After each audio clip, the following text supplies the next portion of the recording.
Bom dia, queridos professores e professoras e educadores da Gerência Regional de Educação Sertão Médio São Francisco.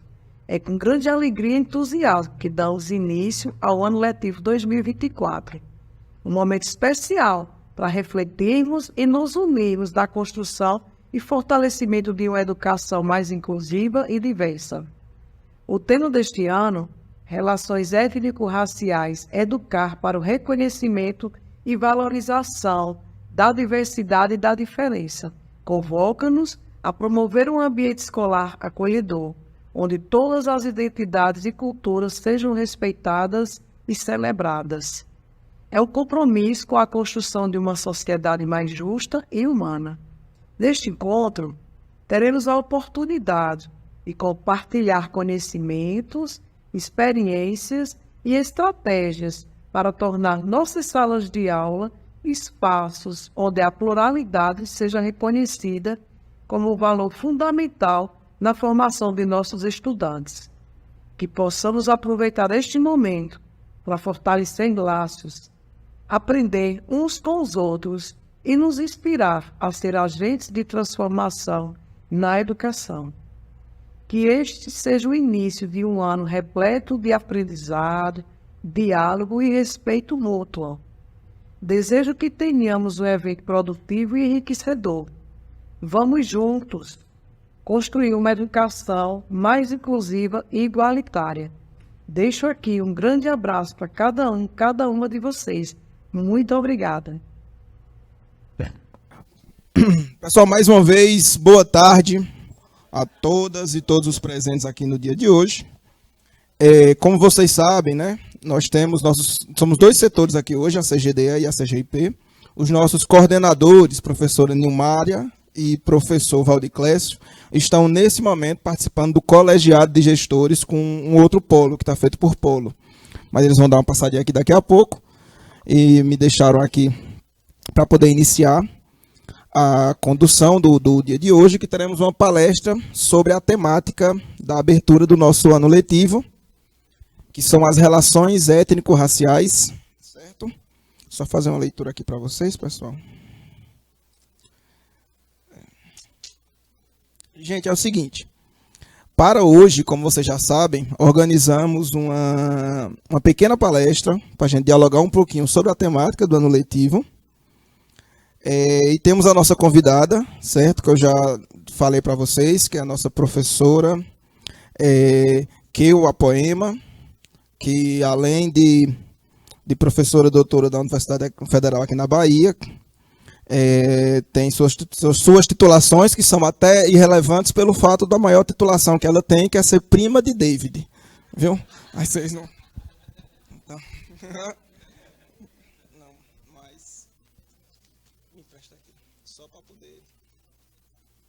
Só para registrar, viu? Então, teremos professora Keua Poema, educadora, pesquisadora, contadora de história, doutora em educação pelo UFMG, mestre em educação pela UFBA, especialista em arte e educação pela PUC Minas e graduada em administração pela Universidade de Pernambuco, que vai fazer a palestra aqui com a gente. E antes de passar a palavra para ela, eu queria só registrar a presença e agradecer aos nossos intérpretes de Libras que vão nos apoiar e nos ajudar nesse evento, que são os professores Rodrigo, Maria Soares, Maria Soares, Ramon, Esther, Érica, Luanderson, não veio aqui, mas vai estar presente quinta-feira no evento. Palmas para os nossos intérpretes que estão aqui, vão nos apoiar nesse momento, nesse dia. Pronto, e eu convido agora a nossa palestrante para dar início a esse momento. Ele devia dizer, convido agora a minha prima. Gente, boa tarde. Eu confesso que eu fico um pouco assim, com dor de barriga quando eu falo em palestra. Eu não gosto muito tanto da palavra palestra, porque parece que eu tenho muita coisa para dizer para vocês. E eu acho que eu não tenho. Mas eu tenho certeza que eu tenho algumas coisas para conversar com vocês. Eu queria falar um pouquinho de quem eu sou, para explicar também por que é que eu chego aqui. E quero conversar mesmo, eu quero abrir a roda, quero inclusive começar entendendo que siglas são essas que o David falou aqui logo no início, que vocês estão aqui de 2 departamentos, que é a CGDE, que é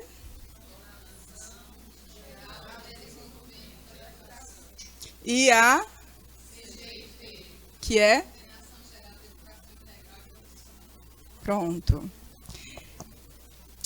Enfim, eu quero abrir aqui um pouco a nossa conversa. Eu vou falar um pouquinho de onde eu venho, eu vou abrir para a gente conversar, e em cima dessa conversa, com base nessa conversa, é que a gente pode ir conversando e discutindo sobre algumas questões que são relevantes, que são chaves dentro dessa temática.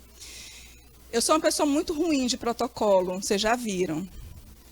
A gente tem que começar, eu vou voltar atrás e dizer assim, que eu tenho um prazer enorme estar aqui. Queria agradecer imensamente ao convite do meu primo, agora ele vai ser o meu primo, né? Ele é o meu primo David, mas eu tenho um prazer enorme de estar aqui mesmo, porque para mim é um retorno à Petrolina, e aí eu quero contar um pouco quem eu sou. Eu sou nascida em Belém de São Francisco, que está aqui perto de vocês, e cresci em Petrolina mais ou menos até o ano de 1994, então fazem agora 30 anos que eu deixei Petrolina para estudar e sair aí rodando por esse mundo e fazendo alguns percursos, tanto profissionais como pessoais. Sou uma mulher negra de uma família multirracial. Há muito tempo atrás, ainda hoje, algumas vezes a gente gosta de dizer famílias mestiças. Cresci dizendo com muito orgulho que eu vinha de uma família onde havia uma ascendência indígena, a minha bisavó, havia uma ascendência negra, os meus avós, e havia também ali uma ascendência branca, as minhas 2 avós, tanto de lado materno como por lado materno, elas são mulheres brancas. E cresci nesse caldo de experiência familiar e, ao mesmo tempo, vivendo em Petrolina, nos anos 80, 90, por ali assim, atravessando escolas, estudei em escolas particulares e atravessei diversos lugares aqui dessa cidade. E vivendo, naturalmente, o que é a experiência de uma mulher negra no sertão, nos anos 80, 90 e ainda agora. E uma das coisas que eu queria começar destacando é que, para mim, é extraordinário estar aqui cada vez que eu volto, é claro que, né, que a gente vai percebendo e vai redescobrindo o lugar, é que há 30 anos atrás, quando eu saí de Petrolina, não se falava nisso. Não era porque era aqui Petrolina, era de modo geral a realidade do Brasil. Não se falava. Não se falava nas questões raciais, não se falava em racismo. Por mais que toda essa questão estivesse em todos os lugares, porque se falava em cabelo bom, cabelo ruim, como ainda hoje se fala, se falava moreno, moreninha, para se referir às pessoas, como ainda hoje se fala. É claro que havia processos de diferença e discriminação com relação às crianças nas escolas, como ainda hoje acontece. Mas hoje existem espaços, né, permitidos aí pelas políticas públicas, pelo avanço das discussões, pelos movimentos sociais, em que pelo menos é possível nos sentarmos, como estamos aqui hoje, nos reunirmos e dizer, vamos dar nome às coisas. Porque uma das maiores feridas, uma das maiores dores desse tema é porque a realidade estava posta diante dos nossos olhos, estava posta para os corpos negros, para os corpos mestiços, e mesmo para as pessoas brancas, ela estava posta, mas não era falada.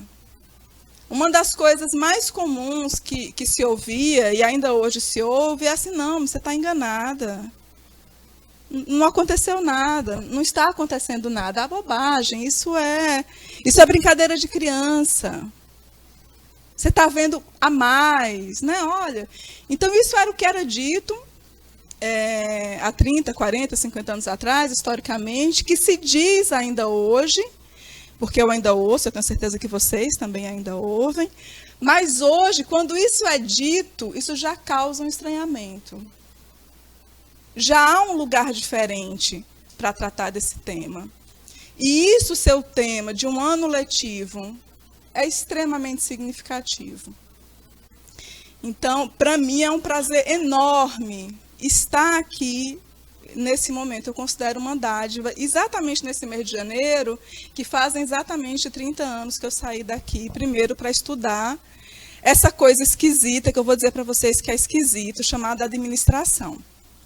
Eu fui estudar, eu saí daqui para fazer essa graduação em Recife, mas muito rapidamente eu descobri que o meu caminho era o caminho tanto da educação como da arte. Eu fiz faculdade em Recife, mas assim que eu saí da faculdade, os meus pais estavam morando em Minas Gerais, no norte de Minas, que é sertão também, né, parte aqui do que se convencionou chamar de Polígono da Seca.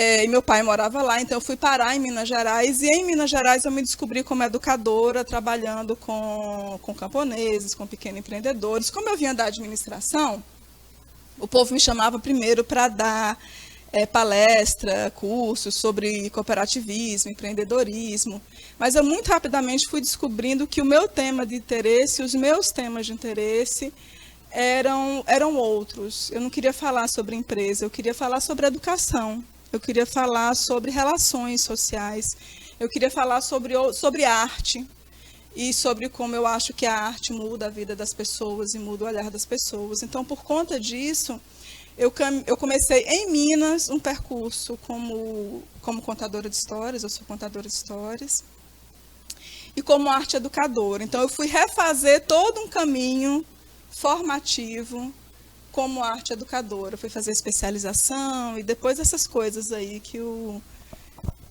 Duílio já tratou. E aí é Duílio porque é primo. Na família é Duílio, mas aqui é David. E nesse percurso, os meus objetos de interesse foram justamente as artes e os saberes daquilo que a gente chama de culturas populares, que são, em sua grande parte, culturas afrodiaspóricas ou culturas afro-indígenas. Eu comecei a pesquisar nesse universo, tanto as histórias, como as poéticas, como os saberes, e nesse percurso, naturalmente, eu também fui enveredando pelas questões e pelas relações étnico-raciais. E tem uma coisa que é muito importante nesse percurso, que é muito mais do sujeito, de quem eu sou, do que da profissional, que é uma expressão que eu aprendi a usar e eu fui descobrindo quanto que ela é verdadeira, que é tornar-se negra. Porque uma coisa é você viver e você saber que existe algo que diz respeito ao seu corpo, que diz respeito à sua identidade, que está posta aí na sociedade, que diz respeito, muitas vezes, a tratamentos diferenciados. Racismo é uma pessoa que qualquer pessoa que tem a pele um pouco mais escura, ela vai descobrir muito cedo e muito rapidamente. Mas uma coisa que eu fui descobrindo ao longo do tempo, que mais do que reconhecer o racismo, mais do que reconhecer as situações, eu precisava saber o que é que era eu me afirmar como uma pessoa negra. Porque isso não é algo que está dado para nós, pessoas negras, por vida. Porque nós crescemos, e aí eu estou falando de nós, eu estou falando de mim, mas eu queria colocar uma pulguinha, assim, uma perguntinha em cada um de vocês, porque foi a pergunta que me mobilizou muito nessa caminhada, que é como vocês também se reconhecem, como vocês se reconhecem os seus alunos e os próximos a vocês. Porque eu sabia que eu era uma pessoa negra, naturalmente, e isso não é uma coisa exatamente fácil, porque existe um processo de embranquecimento e, sobretudo, quanto mais acesso à educação você tem, mas você vai encontrar pessoas que vão dizer, não, menina, que é isso? Por que você está preocupada com esse assunto? Você não é negra. E aí você toma um susto, né? Eu tomei um susto, como assim eu não sou? Eu estou precisando rever o espelho da minha casa. Mas tem um processo que é de reconhecer o que é que essa identidade significa, não só com relação às dores, com relação aos processos de discriminação, mas com relação ao que significa essa identidade em termos de ancestralidade, em termos de valores, em termos de cultura, em termos de um posicionamento diante do mundo. e reconhecer o que é eu, como uma mulher negra, circular, estar aqui com vocês, circular no shopping, na universidade, o que é este lugar, que ele não é um lugar inócuo, ele não é um lugar neutro, ele não é um lugar sem valor, do mesmo jeito que qualquer identidade. Ser uma pessoa branca não é um lugar inócuo, não é um lugar neutro. Ela carrega em si uma série de símbolos e de valores quando está aqui nesse espaço, quando está na universidade, quando chega no shopping. E nessa minha caminhada, quando eu saí daqui de Petrolina, o que eu dizia com muito orgulho para todo mundo com quem eu encontrava era isso. Ah, não, eu sou de uma família multirracial, mestiça, meu avô é negro, minha bisavó é indígena, minhas duas avós são brancas. Eu falava isso com um tom muito ingênuo até, de que olha que alegria, olha que coisa boa, porque foi o que a gente aprendeu a entender há muito tempo, que a gente deveria celebrar a nossa suposta mestiçagem e a nossa suposta democracia racial. Então, eu me lembro com muita vergonha, uma coisa boa da gente ficar velho, de ficando mais velho, né? Hoje todo mundo aqui me chamou de senhora, eu falei, meu Deus, quando eu sair daqui, né? Hoje eu nem falo mais, me chamo de você, vamos assumir os cabelos brancos, mas uma coisa boa da gente ir ficando mais velho é a gente reconhecer esses percalços nossos no meio do caminho. Então, eu não tinha lido ainda Casa Grande Senzala, eu tinha lido mais ou menos 20 anos de idade. Já estava na faculdade, mas saí da administração, não tinha lido ainda Casa Grande Senzala. Aí conheci uma argentina e ela veio para mim falando assim, nossa, mas que coisa boa, né? Como o Brasil é lindo, é maravilhoso. E eu li Casa Grande e Senzala, nossa, e que genial. E eu com a minha fotinha, né, da minha família, falando, ó, tá vendo? O meu irmão da pele, ele é branco, a minha irmã que é indígena. E eu celebrando junto com ela Casa Grande Senzala. E não tive coragem de dizer naquele momento que eu não tinha lido Casa Grande Senzala. E que só muitos anos depois, quando eu li Casa Grande Senzala, foi que eu fui entender de que democracia racial Gilberto Freire falava. Que aquilo que era chamado, né, de cordialidade, de uma relação harmônica, e o Gilberto Freire usa essa expressão, um encontro harmônico entre raças, em que mulheres negras se encontram com homens brancos, foi, na verdade, um processo de estupro e extrema violência. Mas isso eu só fui descobrindo na medida em que fui caminhando, na medida em que fui lendo, na medida em que fui sendo confrontada, inclusive, com pessoas, tanto daqui, eu trabalhei durante muito tempo em ONGs, movimentos sociais, então viajei assim, Brasil inteiro, tive a oportunidade de ir para fora também, e aí de repente eu comecei a ser confrontada com essa questão, assim, mas quem é você? Que raça você é? Nossa, eu me lembro quando eu escutei essa pergunta, que eu fiquei assim, meu Deus, que pergunta é essa? E nunca me fizeram essa pergunta na vida, e eu nunca fiz essa pergunta. E a gente já sabia que essa história de ciência, que raça não existe. E a cada vez que eu era confrontada com uma questão como essa, eu ficava num local de total desconforto. Mas quem eu sou? E do que é que essa pessoa está falando? Mas foi ao ser confrontada com essas questões e ao ser colocada nesses lugares de desconforto que eu comecei, pouco em pouco, um processo de tornar-me negra. Que é esse processo de reconhecimento, que lugar é este que eu ocupo na sociedade? Que lugar é este que eu ocupo aqui e agora com vocês? Sobre o que é que eu posso falar?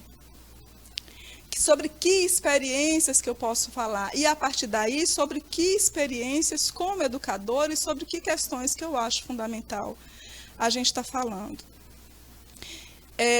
A temática étnico-racial, ela é uma temática que ela não atravessa, que ela atravessa as questões históricas, e hoje a gente cada vez tem mais informação, e a gente tem outras histórias sendo construídas, outras histórias sendo narradas, mas ela é uma temática que atravessa, sobretudo, os afetos.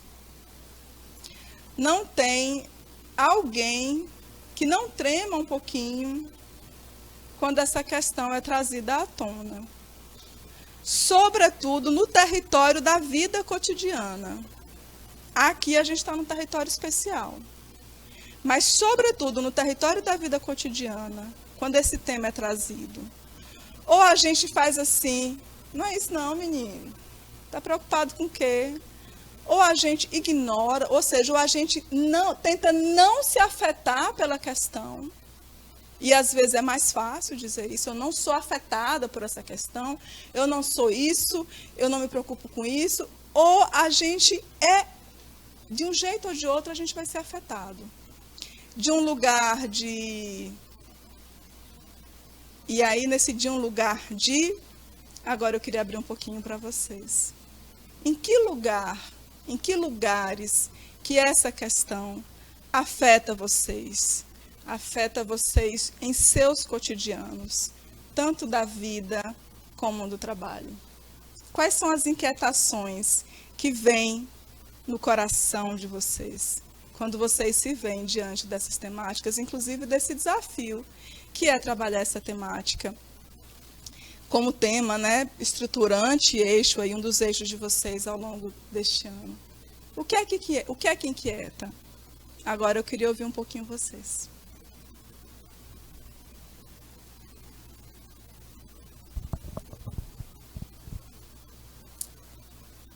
Corajosos, corajosas. O que é que faz o coração tremer? Um pouquinho. Indignar um pouquinho. Preocupar um pouquinho. Quando vocês estão diante dessas questões. Eu pessoalmente, eu acho que é esse sentimento que a gente, enquanto educador, que está em sala de aula, né, na convivência ali, eu falando nesse sentido, nessa seara da educação, da gente ter atitudes inconscientes e historicamente, né, dentro de nós, de racismo, de preconceito estrutural que está ali dentro de nós e que às vezes a gente precisa realmente desconstruir. Então, o vocabulário que a gente usa, que a gente tem que estar toda hora assim pensando, nossa, não, agora essa palavra não cabe mais, né? O sentimento que a gente tem mesmo de ver uma pessoa chegar, um aluno que está ali, que a gente sabe que é de periferia, que tem um histórico de droga, da família que é uma família, né, pesada. E essa insegurança que às vezes a gente tem, está aliada a quê mesmo? Né? É um preconceito que está na gente ainda. Como se desfazer disso? Então, essa preocupação, e que na verdade é um trabalho que acredito que a gente tem que estar todos os dias tendo muita atenção. Mas eu tenho muito medo, sabe, de em algum momento na minha vida eu estar ainda presa a esse tipo de coisa. E não estar me percebendo de que forma eu posso melhorar, se eu não estou realmente errada, né? Se o sentimento está aqui em mim e eu estou dizendo, não, eu não sou racista, e esse sentimento que veio em mim agora não é porque... É porque realmente eu tenho uma razão, essa pessoa, né, ela pode me assaltar aqui, sabe? Então, às vezes acontece muito comigo, especialmente porque eu saio na porta da escola e eu vejo pessoas passando para lá e para cá, e é o menino que assalta, que toma o celular, e esse medo está em mim por quê? Não é o inconsciente ainda do medo, né, do que achar que o negro que está ali, o menino periférico negro vai me assaltar?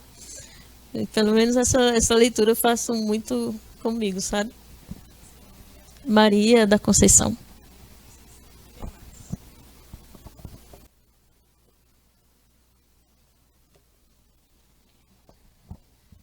Eu acredito que eu sinto mais a questão de como ajudar os jovens a não desenvolver esse tipo de pensamento, porque às vezes tem a família, é um ambiente que promove uma não aceitação étnico-racial, e aí chega para a escola com vários conceitos que a gente tem que desconstruir.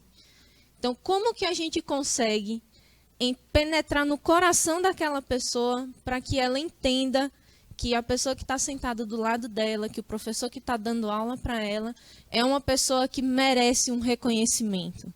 Eu acho que o que eu sinto mais medo é nesse sentido, como resgatar essa pessoa e como não deixar que outros desenvolvam esse tipo de pensamento. A escola é fundamental nisso. Quem mais, gente?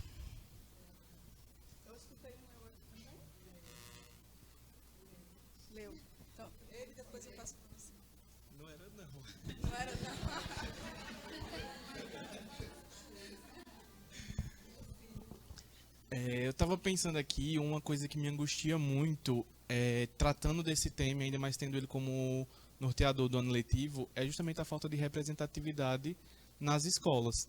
Então a gente vê que nos momentos de encontro, né, nas formações, a gente não vê um quantitativo que seria o esperado de pessoas negras, né, de gestores, professores, e a gente vê que a maioria dos alunos, principalmente nos bairros mais periféricos, são negros.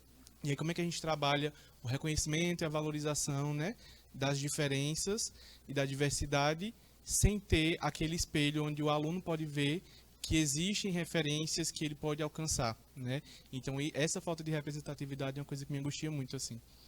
Eu queria ficar nesses três, Juílio, você, para eu não perder o fio da minha área.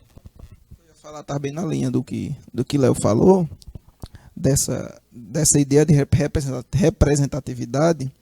E um outro ponto, eu me senti bem representado em parte de sua fala, dessa questão de lugar no mundo, de quem eu sou, onde eu sou. E isso é uma coisa, quando você estava falando, a gente vai pensando e refletindo como a gente vive sempre isso, quem eu sou de fato. E hoje, de fato, a gente tem uma afirmação maior. Aí ia muito nessa linha, que era como ajudar, apesar de não estar pronto ainda, como conseguir, como a gente, como rede, como professores, como educação, não estando prontos, como podemos ajudar esse estudante a se posicionar, se colocar, se aceitar. Eu sou, e corroborando um dado, né, que eu até já informei outra vez, dos dados que vinham das avaliações externas, cerca de 25% a 30% dos povos, pelo menos das avaliações externas, se autodeclararam brancos. O que é curioso, quando a gente verifica os dados de fato. Então, como a gente ajuda nesse reconhecimento? E a representatividade poderia ajudar, mas como? Eu vou começar a jogar algumas coisas, mas vocês, por favor, se sintam à vontade de a qualquer momento, enfim, pedir a fala, concordar, enfim,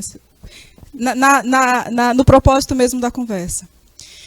Bom, tem uma primeira coisa que eu acho fundamental nesse processo, que é assim, vocês precisam, antes de poder ajudar, inclusive, né, nessa ideia de ajudar os estudantes, tem uma coisa que é fundamental, que é saber como que vocês se reconhecem. Isso é muito importante. Então, isso é muito importante. Eu me reconheço, eu sou uma professora branca trabalhando com vocês. Eu sou uma professora, eu me considero multirracial, né? Porque eu estou aqui, eu sou indígena. Esse primeiro ponto ele é fundamental. Como é que vocês se reconhecem? E essa é uma pergunta muito difícil para responder, para todo mundo. Sobretudo porque a gente tem uma coisa aí no meio do caminho, que vocês certamente já ouviram falar, que é o tal do colorismo, né? Porque, assim, quanto mais... É muito fácil, claro. Vocês sabem que eu participo de comissão de heteroidentificação. Eu sou da universidade... Não sei se eu falei isso. Eu sou da Universidade Federal do Sul da Bahia. Eu moro em Ilhéus, Itabuna. Sou professora dos Colegiados das Artes. Eu me organizei para falar isso para vocês, mas fujo do protocolo. Isso é importante porque diz muito de que lugar é esse que eu falo e de onde que eu vou abordar esse tema. Então, quando chega uma pessoa negra, que a gente fala o negro retinto, é muito fácil a gente dizer, meu filho, a cota é sua. Vai feliz da vida, porque esse lugar e esse direito é teu, te pertence. Mas quando chegam as pessoas que se encaixam mais naquele meio do caminho, né, que é o pardo, que às vezes tem a pele mais clara, às vezes tem um traço mais fino, se começa sempre uma discussão muito grande. E eu estou falando da comissão de heteroidentificação, que é difícil para nós, e mais difícil ainda é para a pessoa, né, que muitas vezes não sabe que lugar é esse. Como é que eu me afirmo se meu avô é negro, mas eu tenho a pele clara, mas o meu cabelo é liso? Enfim, a gente sabe que é um terreno complexo. Não é uma resposta fácil. Não é uma resposta fácil, não é uma construção fácil, mas é uma pergunta extremamente importante. Que lugar é esse que eu ocupo? E eu costumo brincar que tem algumas chaves assim, que são interessantes da gente pensar quando está se colocando essa pergunta. Que é assim, quando eu abro uma revista Hoje, tá claro, está mais diverso, né, gente? Mas ainda assim não tanto. Mas está melhor. Mas quando eu abro uma Cláudia, em que medida que eu vou me encontrar naquela revista? Essa é uma pergunta que nos ajuda a dar essa resposta. Em que medida que eu vou me encontrar naquelas imagens? Quando eu ligo a televisão, quando eu estou numa grande reunião de dirigentes e professores, onde é que eu me encontro? Como é que eu me percebo? Tem uma outra coisa também que me deu uma escapulida aqui agora. Então, importantíssimo. Quando eu entro numa loja do shopping, quando eu entro num restaurante, eu causo estranhamento ou não causo? Todo mundo sabe. Isso vai ajudar a fechar uma resposta? Não. Mas vai nos ajudar minimamente a entender que lugares são esses que a gente ocupa. Por quê? E aí isso é muito importante frente ao estudante. Eu sei que esse menino, na hora que ele entrar, se ele tentar entrar na Arezzo, gente, eu sou velha, eu só lembro das lojas velhas, viu? Das marcas velhas. Essa menina vai ser barrada. Eu sei que o meu corpo vai entrar. Eu sei que eu mesmo sendo uma mulher negra, mas se eu tiver com uma roupa tal, como eu sou mais velha, eu vou ter passabilidade. Então, uma primeira coisa muito importante é essa pergunta para si. Por quê? Primeiro, porque ela vai dar a dimensão das diferentes experiências que nós, vivendo numa mesma cidade, temos. Então, se for um menino branco que passa por você e atravessa a rua, você não vai nem perceber. Passou. E não é só você, não. Isso é estrutural. É todo mundo. Existe uma associação da imagem do menino negro com a violência. Do mesmo jeito que existe uma imagem histórica da mulher negra ou com o serviço subalterno ou com o serviço sexual, com o trabalho sexual. Então, a gente sabe que em determinados lugares o meu corpo vai ter total passabilidade, eu não vou ser incomodada, ninguém vai me olhar estranho, em outros vão.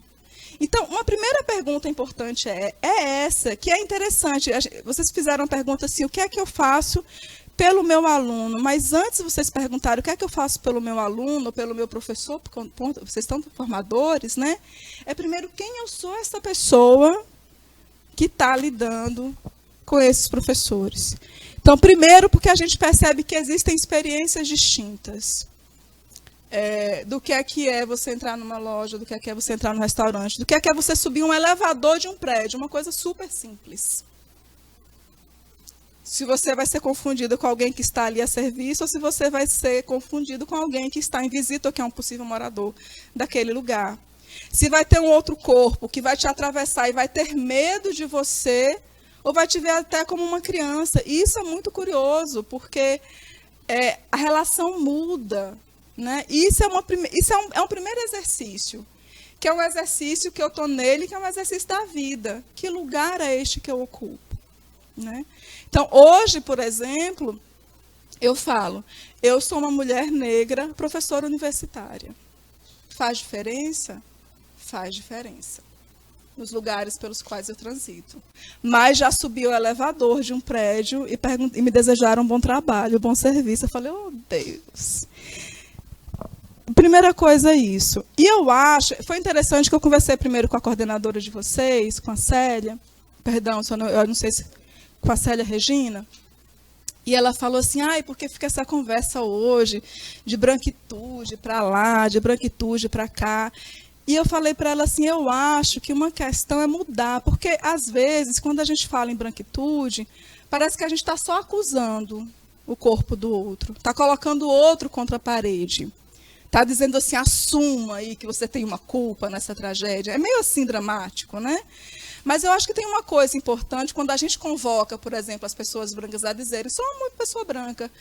É assim, não é pelo caminho da culpa, mas é pelo caminho de uma responsabilidade. Eu preciso compreender que neste lugar pelo qual eu transito, o meu corpo é percebido de uma forma diferente. Eu tenho aqui um privilégio. Então, esse simples e mero reconhecimento de que aqui eu tenho, sim, um privilégio, isso já é super importante, porque ajuda, tem uma das coisas, já contribui numa coisa muito importante nos cotidianos, porque, gente, não tem nada mais doloroso para uma pessoa negra que acabou de passar por um processo de racismo, e às vezes foi sutil, às vezes foi isso que eu estou falando para vocês. Ai, gente, fui confundida com uma empregada doméstica. E olha que eu sou uma pessoa que, eu sou meio riponga, assim, gosto de umas roupas meio extravagantes, né? E aí eu virei para minha mãe e falei, meu, pior que nesse dia eu estava até assim, com uma roupinha assim mais alinhada, né, e tal. Mas, assim, desde essas coisas que são muito sutis, a coisas que vão ser, às vezes, mais escancaradas, e, às vezes, pessoas próximas a nós, que querem até nos confortar, fala assim, não preocupa não, não foi isso que você pensou, não. Isso é uma das coisas mais dolorosas.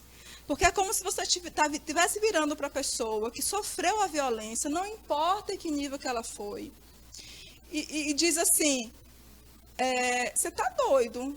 Porque quando você fala, você não interpretou direito, você não viu direito, você não percebeu direito, o que você está dizendo para a pessoa é a tua própria percepção de como que o mundo te vê, ela tá enviesada, ela não é correta.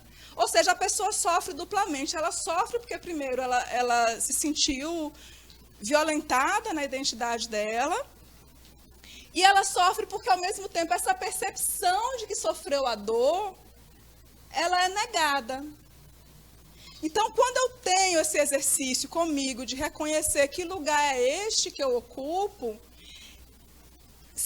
rapidamente, junto com ele, vem esse reconhecimento de quando eu chego com a minha aluna, chega dizendo, chorando, porque já aplicou não sei quantos produtos no cabelo, e porque ela está sofrendo com o processo de alisamento, eu sei que ela está no lugar que é o lugar desta experiência de sofrimento, e eu tenho uma escuta e um acolhimento. E eu não vou dizer não sofra com isso, porque ela já está sofrendo com isso. Então, uma primeira coisa é tentar fazer esse exercício de que lugar é este que eu ocupo. Quando eu durante minha vida inteira como educadora, eu sempre fiz esse exercício, não só com relação à questão racial. Eu trabalhei muito tempo com camponeses, eu trabalhei muito tempo com pessoas mais velhas. E esse é um exercício que eu acho que todo educador faz. O que é que eu tenho a ver com vocês que eu estou aqui? Então, eu lembro que eu costumava começar muitas das minhas oficinas dizendo assim, olha, gente, meus avós são agricultores. Eu não sou, mas os meus avós são, né? Então, esse exercício de proximidade, que não é um exercício de proximidade pelo discurso, é um exercício de proximidade pela experiência. Eu posso dizer a você de que lugar que eu falo. Eu não sei que dor é essa que você está falando. Ou eu sei que dor é essa que você está falando. Eu muitas vezes posso não ter passado, mas eu tenho um irmão, eu tenho uma mãe, eu tenho alguém próximo a mim que passou. Eu posso ser uma pessoa negra que tem um irmão branco, como eu tenho.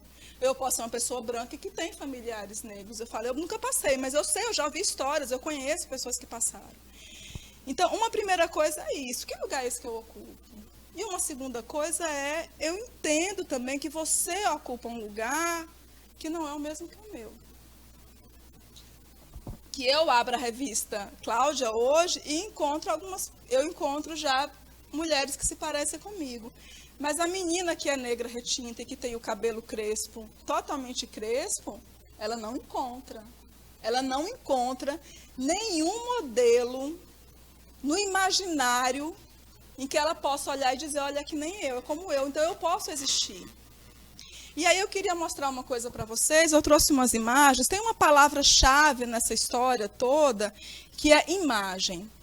Qual que é a imagem que nós construímos de nós mesmos, qual que é a imagem que nós construímos do outro, e qual que é o valor que essa imagem tem.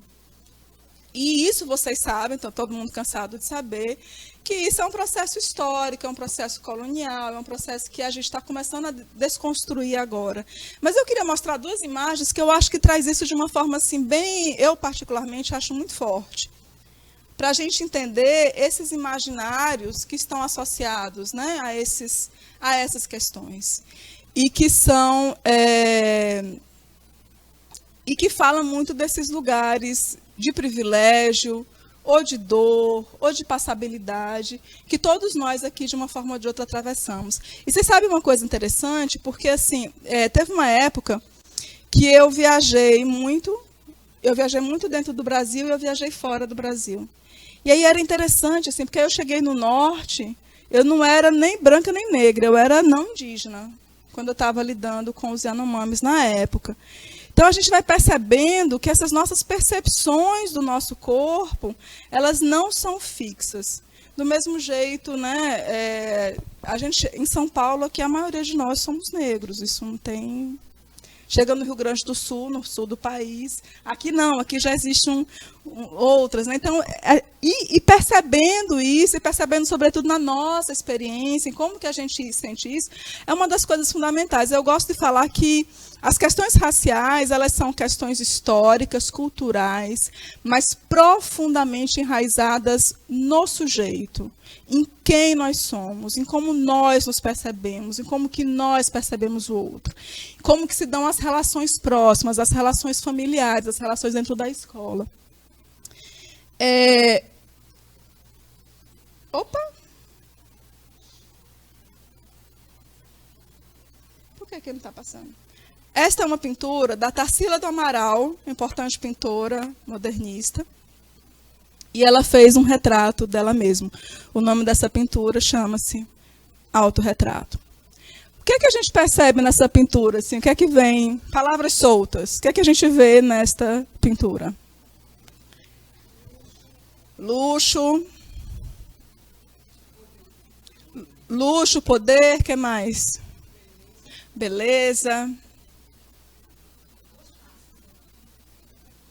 Duas faces, né? Porque está meio em sombras. O que mais?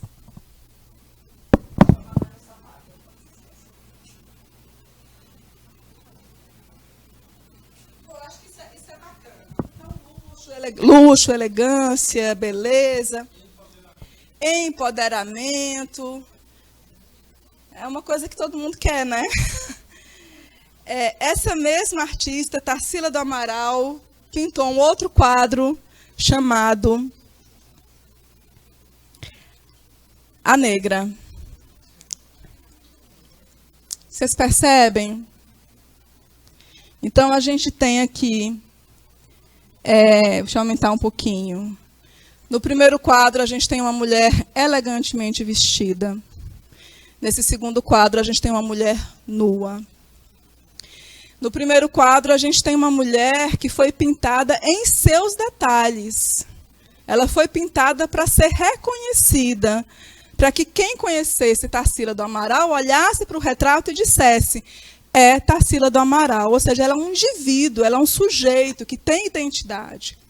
A Negra, vocês podem perceber que é uma pintura em que não existe identidade, são traços que são traços estereotipados, são os lábios grossos, são o nariz largo, esse olho que não é um olho que se dirige, né? Ele parece que está perdido, esse peito, né? Que é o peito que está derramado, fazendo uma referência aí às amas de leite, à grande função dessas mulheres como cuidadoras.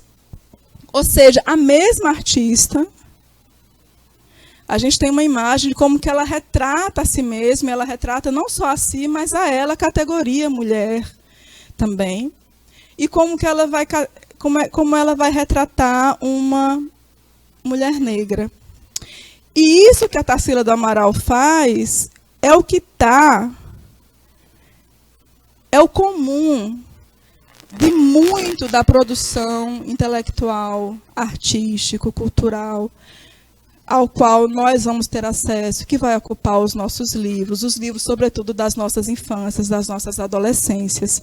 É essa representação. Então, uma terceira coisa que eu acho importante, eu gosto muito, quando eu estou falando, de ficar lembrando. Assim. Então, uma primeira coisa é como que a gente se reconhece. Essa pergunta é difícil tentar respondê-la. Como que a gente se compreende nessa discussão? Uma segunda coisa é, então, se dirigir ao outro e compreender que esse outro também ocupa um lugar específico de experiência, de dor, de privilégio. Uma terceira coisa que eu acho muito importante para nós educadores é a gente entender que quando a gente entra em sala de aula, não só em sala de aula, mas no cotidiano da vida, mas sobretudo em sala de aula, a gente está lidando contra esse imaginário. Então você fala assim, como que eu vou ajudar o meu estudante a se perceber de uma forma mais positiva? Primeira coisa é, a gente precisa compreender que a gente está lidando com esse imaginário que foi constituído em território brasileiro. A gente podia ir para o mundo, mas vamos ficar aqui, né?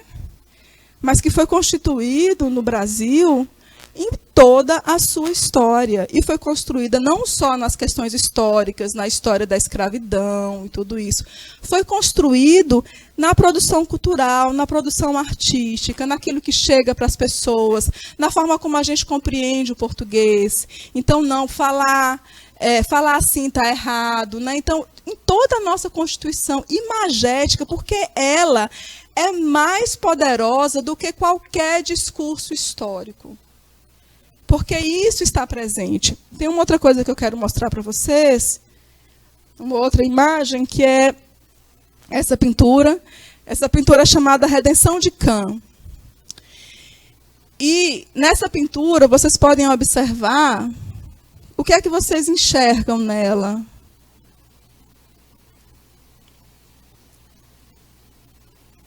O que é que vocês percebem nessa pintura? Ternura, o que mais?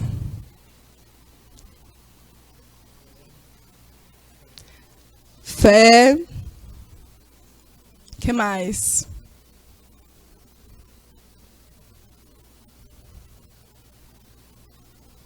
Olhem bem, olhem com atenção.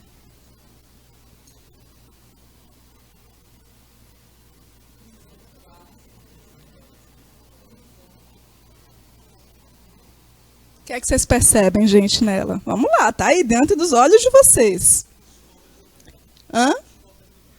Subalternidade também. O que mais? Subalternidade de quem?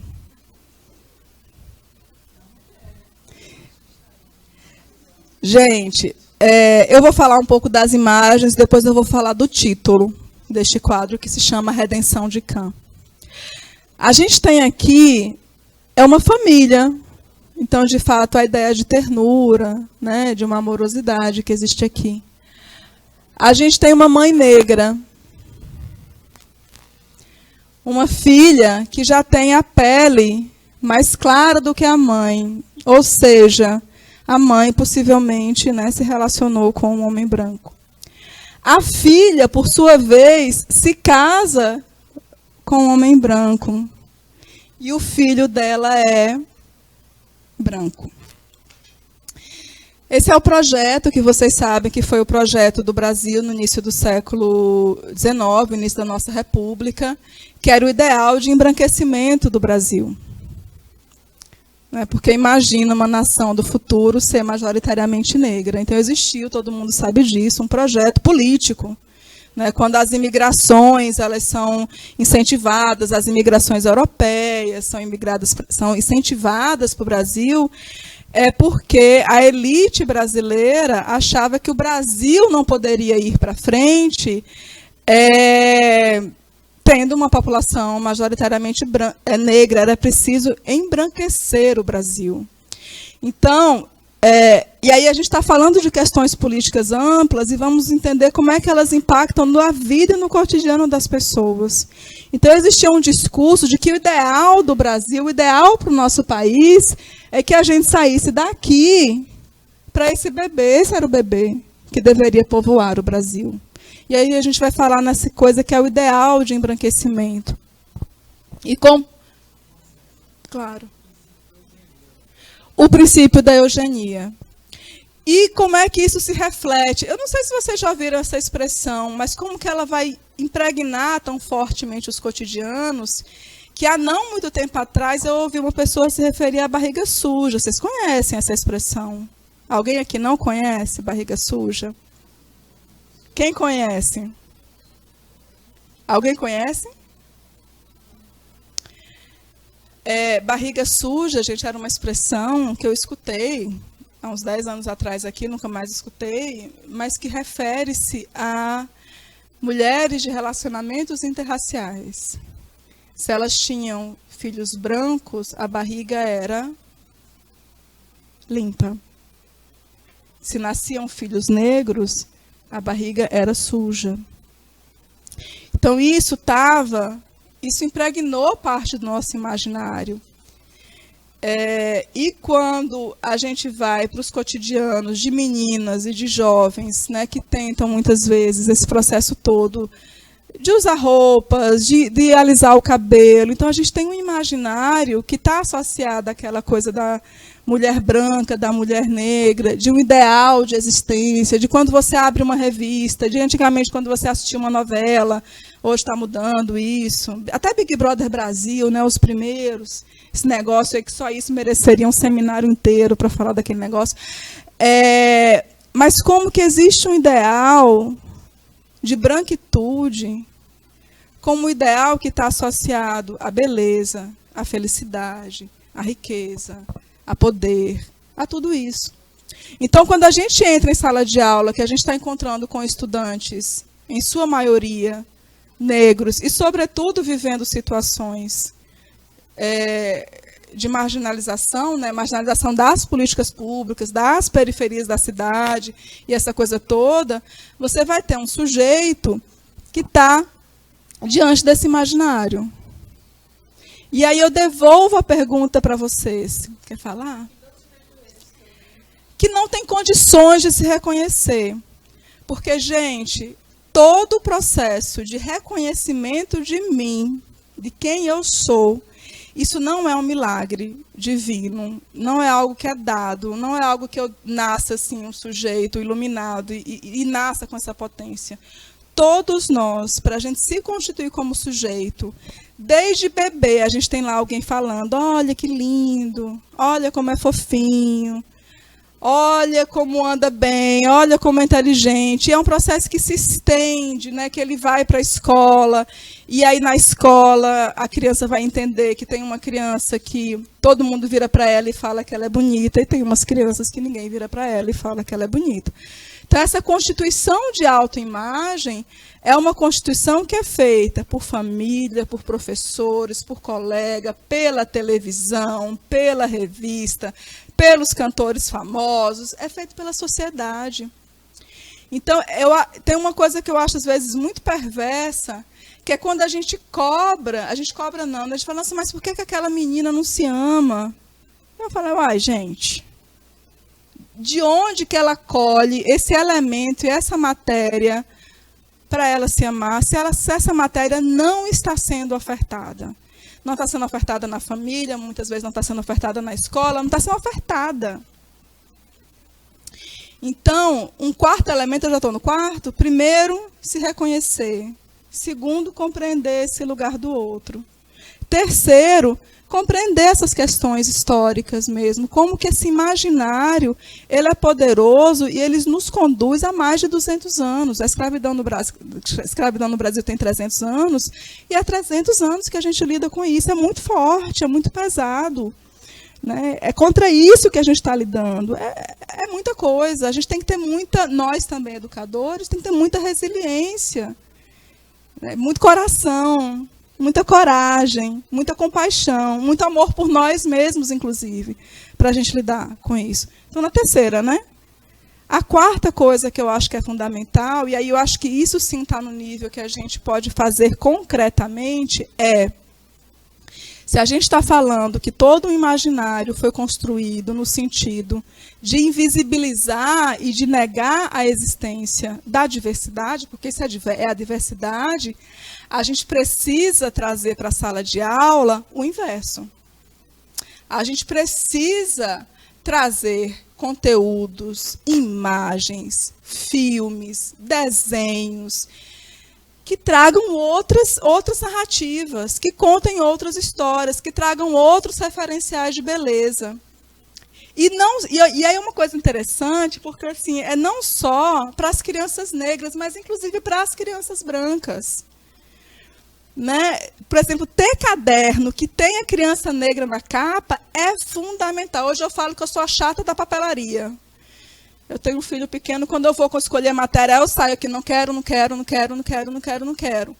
Por quê? Porque a gente precisa povoar o imaginário das crianças e dos adolescentes, de modo geral, com outras narrativas e com outros corpos possíveis. Porque, senão, esse corpo negro vai ser sempre associado ao que está representado ali na mulher negra. Então, a gente precisa constituir outras narrativas. E esse poder, eu acho, que nós, professores, temos. É claro que é um trabalho de longo prazo. Para a gente respirar um pouquinho, tem uma história que eu gosto muito. O David já me ouviu contar essa história, e eu não sei quanto tempo eu tenho, que eu estou aqui falando, a gente está conversando, e vocês que têm que me dar o limite. Tem uma história que eu gosto muito, que ela fala de um rei que um dia resolveu visitar o seu país, porque ele queria saber como é que as pessoas estavam. E ele foi visitando um e outro, conversando, e aí, numa certa altura, ele achou um plantador de uvas. Mas não eram como essas uvas aqui, não. Essas multinacionais, essas fazendas grandes, não, era uma fazenda pequenininha. Mas ele plantava ali uma uva, que era uma uva muito especial, era uma uva cujo sabor as pessoas diziam que pareciam até mel, de tão boa que a uva era. Mas a plantação estava ali no início. O rei ficou curioso com aquilo, porque ele sabia, ele conhecia aquela variedade de uva, mandou chamar o fazendeiro, viu que o fazendeiro era velho, assim que nem ele. Falou: meu amigo, me conte uma coisa, eu sei assim que essa uva é boa, mas eu estou aqui curioso, por que é que você está plantando? Porque eu sei, como você também sabe, que a primeira safra só vai vir daqui a 30 anos. Então, daqui até lá, você possivelmente não vai estar mais aqui, assim como eu. E o fazendeiro falou: Vossa Majestade, o senhor tem toda a razão. Mas eu planto porque o senhor sabe, assim como eu, que essa uva é uma das coisas mais saborosas que existe na face da terra. E eu planto para que pelo menos os meus filhos e netos possam comer delas. O rei ficou tão satisfeito com aquela resposta, achou o homem muito sábio, seguiu o caminho dele, mas antes de seguir o caminho falou assim: vamos fazer um trato. Se daqui a 30 anos você estiver vivo e eu também, faço questão, me leve algumas dessas uvas, que eu vou querer experimentar delas. O tempo passou, os 30 anos passaram, a primeira colheita veio, por providência aí das divindades, estavam ambos vivos. E a primeira coisa que o fazendeiro fez, assim, já curvadinho, velho, assim, mas a primeira coisa que ele fez foi encher 2 cestos de uva, botar num burricozinho e ir na direção do castelo. Chegou lá, se fez introduzir. E quando o rei ficou sabendo que eram aquelas uvas, aquele fazendeiro, nossa, ele ficou numa alegria, chamou o fazendeiro, pediu para ele se sentar do lado dele, conversaram coisas que só pessoas muito velhas têm para conversar, pessoas velhas e sábias têm para conversar. E enquanto eles conversavam, o rei, claro, experimentou a uva, e de fato era uma coisa assim, deliciosa.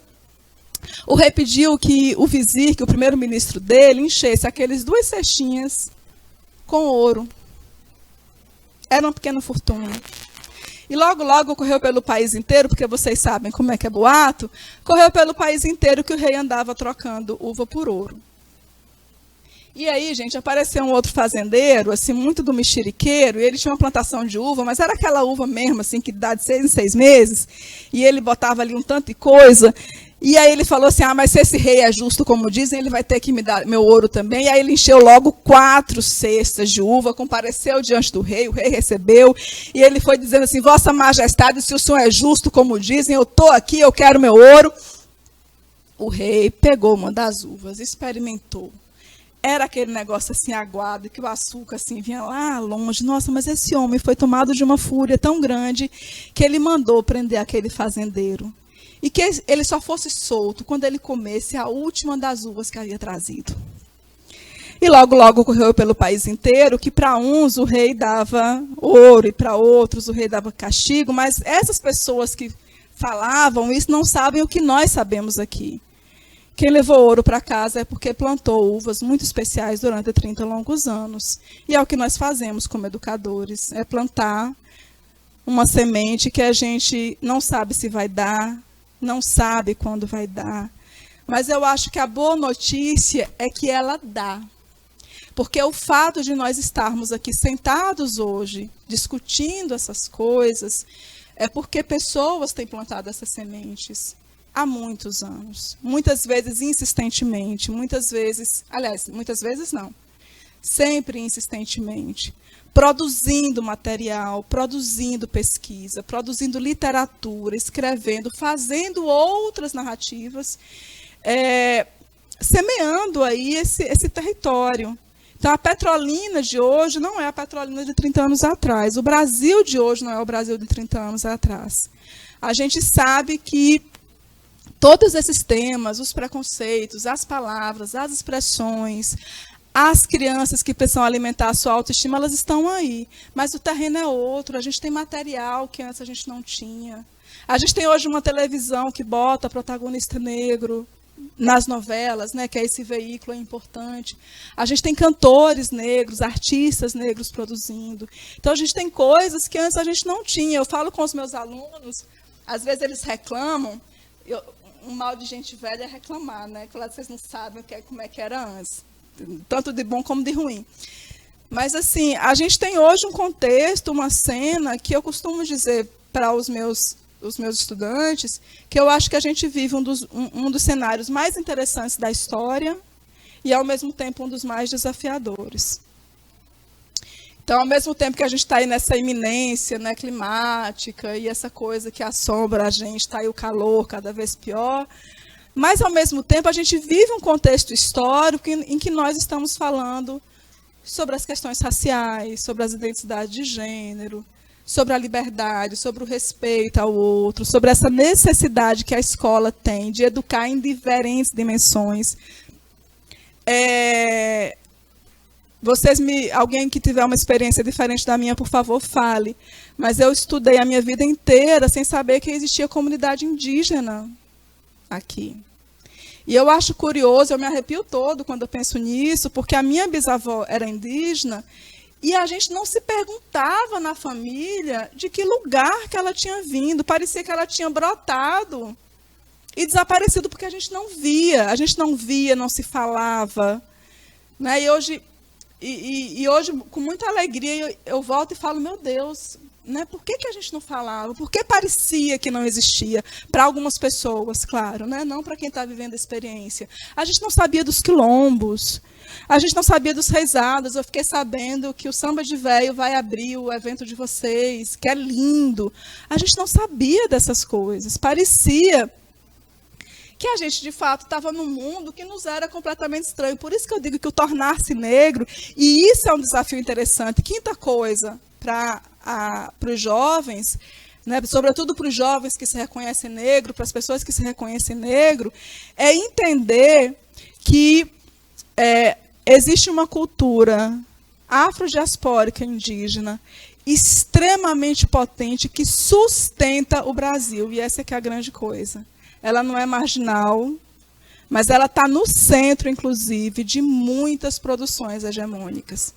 Eu não sei como foi para vocês, mas quando eu descobri que Machado de Assis, por exemplo, era um autor negro, eu ficava me lembrando dos meus livros de literatura. A gente não aprendeu a descobrir que a gente podia ter herói parecido com a gente, que a gente poderia ter heroína que fosse parecido conosco, que tivesse a mesma história que a gente, que o meu avô, não, olha, meu avô, minha avó, eram agricultores, plantavam cebola, ô bendita cebola lá de Belém. E dessa geração de agricultores saíram professores, médicos, advogados. A gente não aprendeu, e aí eu estou falando como mulher negra e como uma pessoa de uma família multirracial, que a gente poderia ter orgulho dos nossos, que a gente poderia ter orgulho da nossa ancestralidade. Então, quinta coisa é trazer conteúdos que mostrem, que tragam essas narrativas. Sexta coisa, sexto elemento, é fazer esses meninos falarem desses lugares e tentarem descobrir. Caminho fácil, a gente sabe que não. Mas é um caminho que eu acho que já está sendo trilhado E com certeza a Petrolina de daqui a mais 30 anos, o Brasil de daqui a mais 30 anos, já vai ter também uma outra feição. Eu acho que em 30 anos, quando eu tinha 17 anos, né, final ali da adolescência, que é quando eu entro na universidade, já é assim uma cara que é diferente, que está trazendo conteúdos diferentes e que já está pensando um mundo mesmo que é um pouco diferente. Eu falo também que existe uma ironia muito grande que a gente vive contemporaneamente, que é assim, estamos aí diante dessa ameaça, né, climática, essa coisa toda. Mas quem tem a alternativa para atravessar e lidar com essas questões ambientais são exatamente as comunidades quilombolas indígenas. Eu acho que só isso é um tema assim, muito forte para a gente pensar e para a gente refletir. Meu tempo acabou? Acabou. Então, gente, é uma conversa, é um pouco isso. Em Burkina Faso tem um dizer que eu gosto muito. Burkina Faso é um país muito pequenininho do oeste africano. E sempre que alguém fala, eles dizem assim, eles gostam de terminar assim, muito obrigada pelos seus ouvidos. Então, muito obrigada pelos seus ouvidos, pela presença. Espero que a troca tenha redido aí algumas inquietações, porque eu acho que é de inquietação em inquietação que a gente vai caminhando aí nessa jornada da educação. Muito obrigada.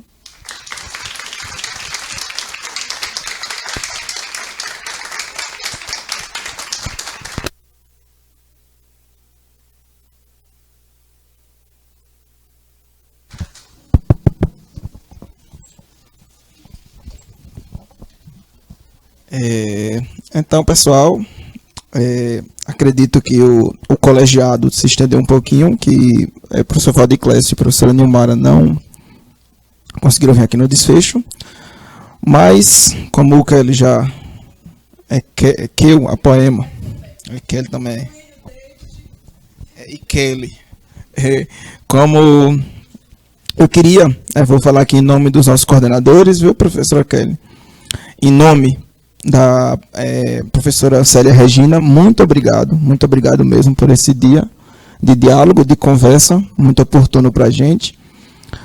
Muito obrigado também pelo evento que vai acontecer, né, antecipadamente dia 1º, para essa participação. Acredito que o dia de hoje foi enriquecedor para a gente pensar um pouquinho, para a gente refletir e para continuarmos o nosso estudo, que vai acontecer amanhã ainda, né, para dialogar um pouquinho sobre o retorno do ano letivo. Muito obrigado a todos e a todas os presentes no dia de hoje. E até a continuidade do nosso trabalho, viu, gente? Então, encerramos por aqui.